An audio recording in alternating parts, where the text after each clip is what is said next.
A message starts circulating across Ghana. Shatta Wale has been shot. Not sick, not in an accident, not a rumor about a fight at a club. Shot by armed gunmen at his residence in East Legon, Accra, left in critical condition at an undisclosed hospital. His personal assistant confirms it. And then the story starts to fall apart. Was the night Shatta Wale faked his own shooting the most reckless decision of his career, or the most calculated move he ever made? By the end of this documentary, you'll have the full evidence to decide, and the answer is genuinely not what most people think.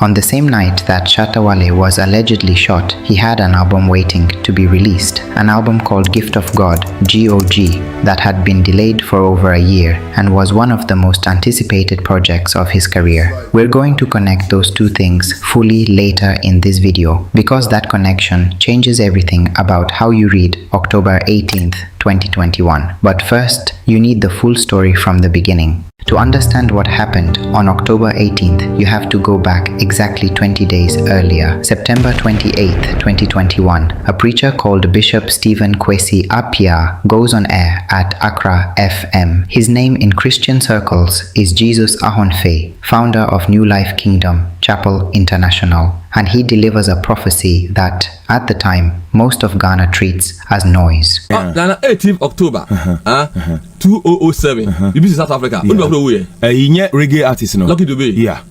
The same in 18th October 2021 in Ghana. Why did you pay? Your friend is saying. You did the chance, you did the chance. On live radio, Bishop Stephen Kwesi Appiah prophesied that a renowned Ghanaian dancehall artist, whose name starts with Charles, would be shot dead on October 18th, 2021, the exact same date that South African reggae legend Lucky Dube was shot and killed in Johannesburg in 2007. Same genre, same date, 14 years apart. Let that detail land properly. Lucky Dube is not a small reference. He is one of the greatest reggae artists Africa has ever produced. A man who sold millions of records across the continent, who performed on international stages alongside the world's biggest names. And on October 18th, 2007, he was shot dead in a carjacking in Johannesburg shortly after dropping off two of his children at their uncle's house. The prophet is not just naming a date, he is drawing a direct line between the most devastating loss in African reggae history and Ghana's biggest dancehall star. He is saying what happened to Lucky Dube is about to happen to Charles Nyama Mensah Jr. Shatta Wale. Ghana receives the prophecy the way it receives most prophecies. Some people take it seriously, some dismiss it entirely. Radio plays the clip, blogs pick it up, social media shares it for a day or two, then it fades. But Shatta Wale doesn't dismiss it. In his own later statements, he describes the period after the prophecy as one of psychological distress. He says he could not sleep properly. He says the comparison to Lucky Dube, a man who was actually killed, sat with him in a way he could not shake. In his Facebook post, Shatta Wale questioned why police failed to act on the threat before it became public. He pointed out that the prophecy, naming him specifically weeks in advance, had circulated online, and asked why the cybercrime unit hadn't flagged it. By his account, no protection was arranged and no visible action was taken. He was left, in his words, to face a prophecy that said he would be shot dead, alone, and only 3 weeks after it first aired. Damn parry, your mother. You don't parry the way I vex you, eh? That no sense, the way I vex, eh? Hey, that's what you do me, eh? It touched my heart. Stupid pastor go talk say they go shoot me on my way. Damn parry, you go come tell me say me where I fear, I get fear and panic. My family all panic. Me they are not. Now, whether you believe that account fully or partially, here is what is verifiable. On October 18th, Shatta Wale staged his own shooting, and his stated reason was that he needed to force the authorities to take the threat seriously. What happened next unfolded across 24 hours that Ghana will not forget. October 18th, 2021, evening. Shatta Wale takes the phones of his team members. He writes a post and sends it from what appears to be an insider account. The message: he has been shot. His personal assistant confirms the story separately, building a second layer of apparent credibility around the claim. Two of his close associates immediately begin amplifying it. Within minutes, Ghana's media infrastructure responds exactly as it would to any real emergency. The Ghana Police Service releases an official statement confirming they are responding to reports of a shooting incident at East Legon, not a rumor, an official police statement, which means the entire country now has two things confirming the story. Shatta Wale's camp saying he was shot and the police saying they are investigating a shooting. Ghana believes it. Not just fans, not just social media, industry colleagues who have known Shatta Wale for years, post prayers, radio presenters who cover music for a living, break into their shows to report it. International media picks it up. Ghana's biggest dancehall artist, the man who performed with Beyoncé on the Lion King soundtrack, has been shot. People are genuinely frightened. People who love his music. People who grew up with Dancehall King playing at every party. People who watched him collaborated with Beyoncé and felt proud of what Ghana had produced. For several hours on the night of October 18th, they believe he is gone. And while Ghana is panicking, while the prayers are being posted, while the radio hosts are speculating, while the police are preparing statements, Shatta Wale is not in a hospital. He is not in critical condition. He is not dead. He is watching it happen. By Tuesday morning, October 19th, the Ghana Police Service has a different announcement. Police preliminary investigations reveal the shooting is a hoax. There is no crime scene. There is no hospital. There is no shooter. The Ghana Police Service declares Shatta Wale wanted, a fugitive, for allegedly creating and circulating information intended to cause fear and panic across the country. The same man Ghana was praying for 12 hours ago, now a wanted criminal. And Shatta Wale, watching the police declare him wanted, does something nobody expected. He posts a Facebook apology while still a fugitive. The Facebook post is long, detailed, and unapologetic in its logic. I was surprised that the security services could not give me protection following the prophecy, hence my decision to stage the fake attack. Shatta Wale, Facebook apology post, October 19th, 2021.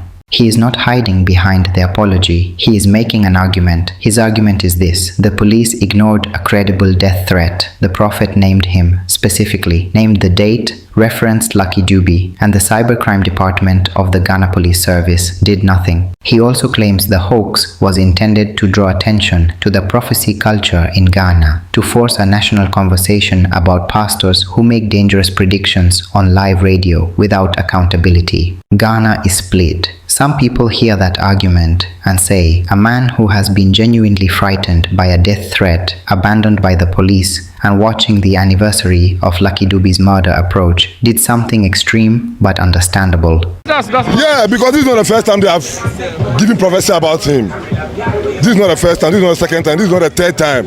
So he wants to set an example for everybody. That's why he fake his death, he's shooting, that he has been shot. But we, his fans, real fans, know that no, he has not been shot.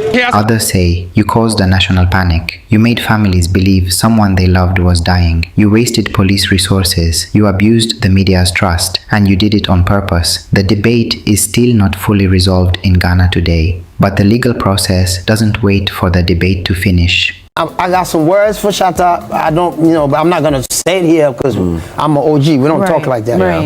But whoever is behind it, the friends, if they think it was a joke, it's not funny. It's not. At 8:59 p.m. on October 19th, 2021, Shatta Wale turns himself into the Ghana Police Service. After spending the day as a wanted man watching the national outrage build, he walks into a police station and surrenders. His two associates, Nana Dope and Ganji, have already been picked up. 3 members of Shatta Wale's inner circle are now in custody. Here on News, musician Shatta Wale has been arrested by officials by the Ghana Police Service. The service confirmed his arrest in a Facebook post on Tuesday, October 19. According to the post, the singer turned himself in after the police declared him wanted.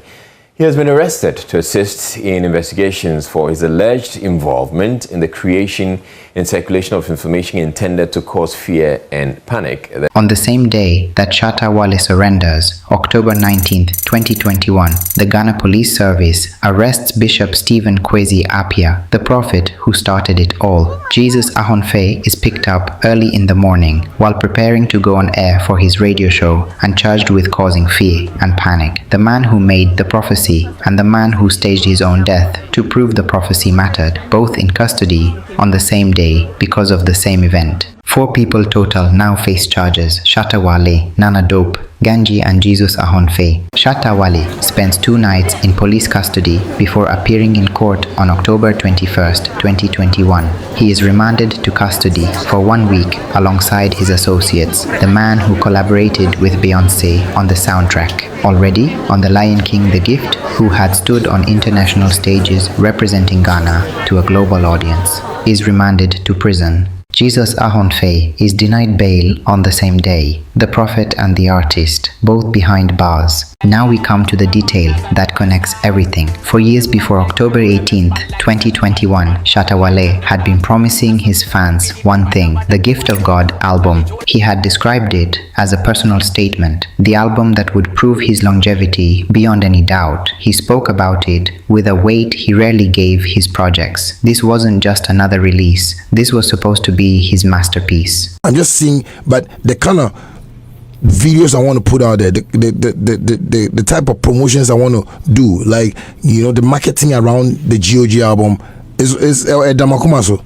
And then the hoax happened, and the masterpiece was destroyed, not by one event, not by one person, by 4 separate betrayals that hit the album from 4 different directions, almost simultaneously.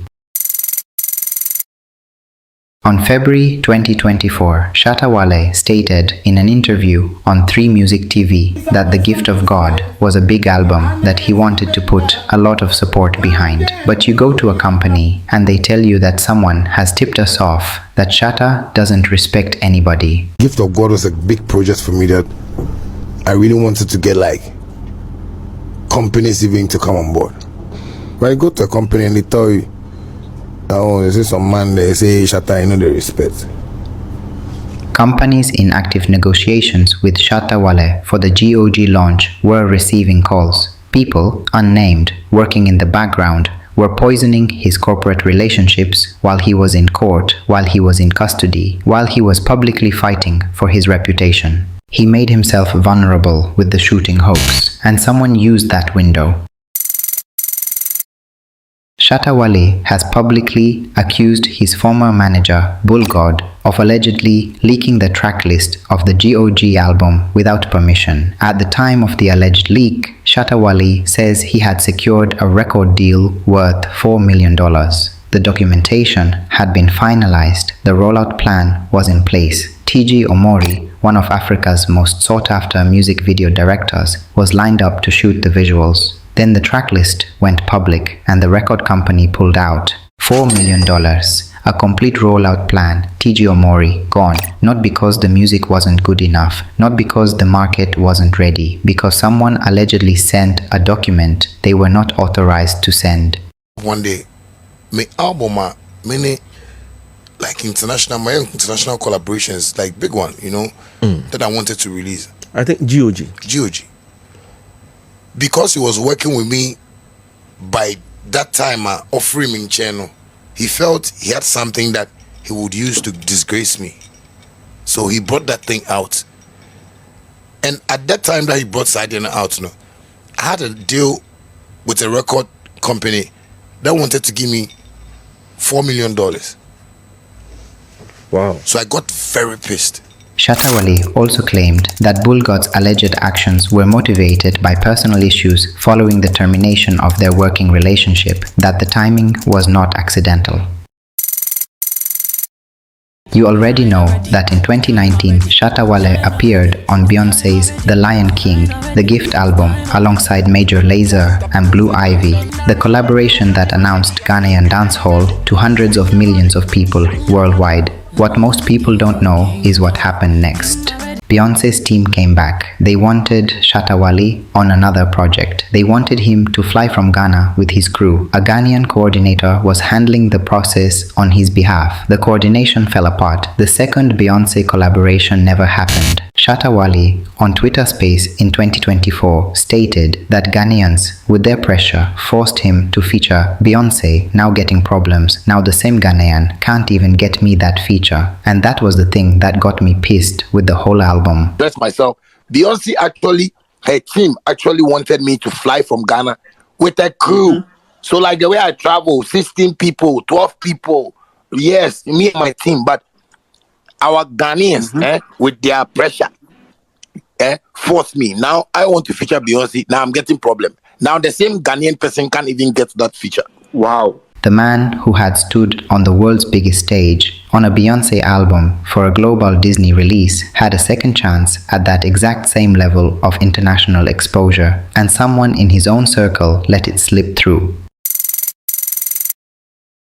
The fourth and final layer is perhaps the most quietly devastating of all. Shatta Wale revealed that he gave Nigerian distributors access to his music specifically to test how securely they could hold it before he committed to working with them. He called it a test. He wanted to see what would happen. The distributors failed the test. The songs leaked. Music that was meant for a carefully planned, internationally backed album launch was in the wild before Shatta Wale was ready. Not from a hack, not from a breach, from the people he had specifically entrusted with it to see if they could be trusted. He had made himself vulnerable with the shooting hoax, and the people who were supposed to be protecting what he had built used that window and several windows before it to destroy the album from the inside. Not strangers, not the industry at large, people inside his own circle, people who had his songs, his track lists, his international contacts, his trust. That is the full story of what happened to Gift of God, and it has almost nothing to do with a prophecy or a night in East Legon. It has everything to do